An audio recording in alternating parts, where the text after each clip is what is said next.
প্রধানমন্ত্রী নরেন্দ্র মোদী প্রত্যেকটা মহিলাকে এসএসজি এর মাধ্যমে জড়িয়ে দিয়ে প্রত্যেকটা মহিলাকে আর্থিক সশক্তিকরণের ব্যবস্থা করে দিয়েছে। শনিবার আন্তর্জাতিক নারী দিবস উপলক্ষে সিপাহীজলা জেলা মহিলা মোর্চা কর্তৃক কমলাসাগর কাজারিয়া কমিউনিটি সভাগৃহে আয়োজিত নারীর আর্থিক ক্ষমতায়ন এবং অঙ্গদান নিবন্ধন কর্মসূচিতে উপস্থিত মহিলা সভায় সম্বোধন করে এই কথা বলেন প্রদেশ মহিলা মোর্চার সভানেত্রী তথা প্রাক্তন বিধায়িকা মিমি মজুমদার।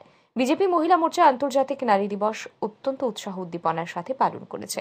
বিভিন্ন পটভূমির নারীদের একত্রিত করে সমাজে তাদের কৃতিত্ব এবং অবদান উদযাপন করেছে। কমলাসাগর কাজারিয়া কমিউনিটি সভাগৃহে অনুষ্ঠিত এই অনুষ্ঠানে প্রধান অতিথি হিসেবে উপস্থিত ছিলেন প্রদেশ মহিলা মোর্চার সভানেত্রী তথা প্রাক্তন বিধায়িকা মিমি মজুমদার। এই দিন এই অনুষ্ঠানে প্রদেশ মহিলা মোর্চার সভানেত্রী তথা প্রাক্তন বিধায়িকা মিমি মজুমদার তার ভাষণে নারী কল্যাণ ও ক্ষমতায়নের প্রতি বিজেপি নেতৃত্বাধীন সরকারের নিষ্ঠার কথা তুলে ধরেন। বক্তব্য রাখতে গিয়ে তিনি আরো বলেন, প্রধানমন্ত্রীর আবাস যোজনা থেকে শুরু করে মুদ্রা যোজনা থেকে লাভ বা সুবিধা পায়নি এমন কোন মহিলা ত্রিপুরা রাজ্যে রয়েছে কিনা আমার জানা নেই। এটাই হলো ত্রিপুরা রাজ্যে প্রধানমন্ত্রী নরেন্দ্র মোদী ও মুখ্যমন্ত্রী ডাক্তার মানিক সাহার নেতৃত্বে ভারতীয় জনতা পার্টির সরকার। প্রধানমন্ত্রী নরেন্দ্র মোদীর জন্যই আজ আমরা মহিলারা এই সম্মানযোগ্য স্থানে এসে পৌঁছেছি।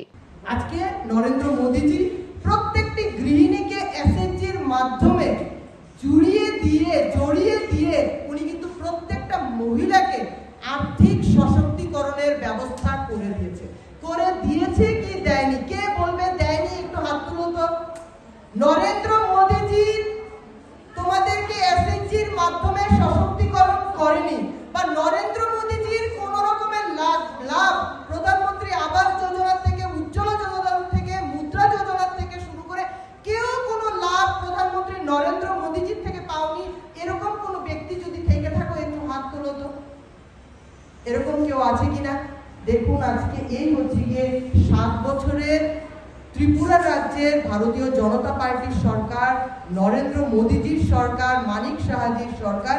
আজকে এই ধরনের ব্যবস্থাপনা আমরা যে দেখতে পাচ্ছি যে প্রত্যেকটি মহিলা হয়তো আবাস যোজনা, হয়তো মুদ্রা যোজনা, হয়তো এসএসজির মাধ্যমে কোনো না কোনো রকমের ফ্যাসিলিটি কিন্তু আমরা পেয়ে এসেছি। আজকে জানেন তো দেশটা কিভাবে চলছে? Women led development, women led government. মহিলাদের দ্বারা বিকাশ এবং মহিলাদের দ্বারা পরিচালিত সরকার। কথাটা বুঝতে পেরেছেন? মহিলাদের দ্বারা বিকাশ। প্রত্যেকটা এসএসজি মহিলার দ্বারা, হোক নবদ্রোণ দিদি, হোক লাখপতি দিদি, সেই মাধ্যমে কিন্তু আমরা মহিলাদের দ্বারা বিকাশিত ভারত হচ্ছে এবং মহিলাদের দ্বারা বিকাশিত সরকার হচ্ছে। সেই জায়গাতে আজকে নারী দিবসকে খুদ প্রধানমন্ত্রী নরেন্দ্র মোদীজি গুজরাটের মধ্যে লাখপতি দিদি এবং নবদ্রোণ দিদিদেরকে নিয়ে আজকে উনি সংবাদ করছেন আজকের এই দিনে। আজকে দেখুন মহিলাদের কোন যোগ্য স্থানে আমরা পৌঁছে দিয়েছি। আরেকটু পরেই আমার একটা প্রোগ্রাম আছে 3:30 থেকে, যেটা বামুটিয়ার মধ্যে হবে। সেখানে আমরা দেখুন ত্রিপুরা রাজ্যের যে আমাদের সম্মানীয় মুখ্যমন্ত্রী প্রফেসর ডক্টর মানিক শাহ থেকে শুরু করে আমাদের দুজন সাংসদ এবং আমাদের যিনি স্টেট প্রেসিডেন্ট রাজীব ভট্টাচার্য মহোদয়, উনি সাংসদও বটে, এবং কীর্তি সিং দেববর্মা থেকে শুরু করে ত্রিপুরা রাজ্যে আপনারা যেরকম ভাবে বিশিষ্ট, এইরকম ভাবে ন্যাশনালের মধ্যে যারা বিশিষ্ট, যেমন কালকেই আমি একজনের বাড়িতে গিয়ে ওনাকে আমি আপ্যায়ন করেছি, ওনাকে নিমন্ত্রণ জানিয়েছি আজকে সেই প্রোগ্রামটির মধ্যে থাকার জন্য। স্মৃতি রেখা চাকমা, আপনারা চেনেন কি? স্মৃতি রেখা চাকমা এইবার কিন্তু উনি পদ্মশ্রী অ্যাওয়ার্ড পেয়েছে। উনি ত্রিপুরাকে গর্বিত করেছে পদ্মশ্রী অ্যাওয়ার্ড পেয়ে। আজকে উনিও সেই প্রোগ্রামের মধ্যে থাকবেন। এবং উনি কিভাবে কৃতিত্ব অর্জন করেছেন আপনি জানেন তো? আমরা এখনই কিন্তু একজন কি দেববর্মা, জানি তোমার নাম? স্বাগতা, না ওই কি দেববর্মা যেন তোমার নাম? মীরা দেববর্মা।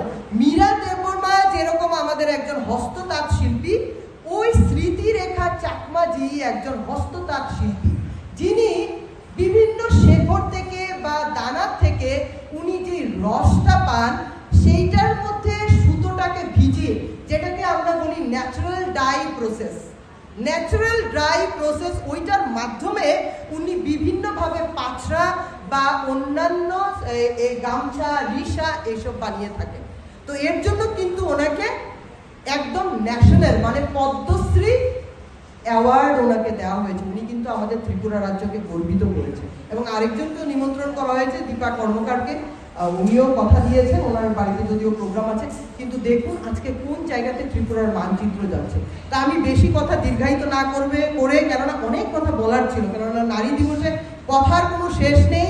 যেখানে উইমেন লেড ডেভেলপমেন্ট থেকে উইমেন লেড গভর্নমেন্ট, কিন্তু আপনাদের যে একটা অস্থিরতা, প্লাস 10টা 11টা থেকে সবাই বসে আছেন, বাড়িতে যেতে হবে, কেননা সেই দৈনন্দিন যে আমাদের কাজকর্মটা সেটা আমরা কোনোভাবেই স্থগিত রাখতে পারি না।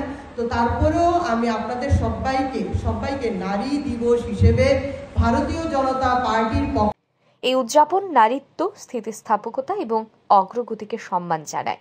নারীর ক্ষমতায়নের প্রতি বিজেপির অটল অঙ্গীকারকে আরও শক্তিশালী করে। Bureau report, RE news.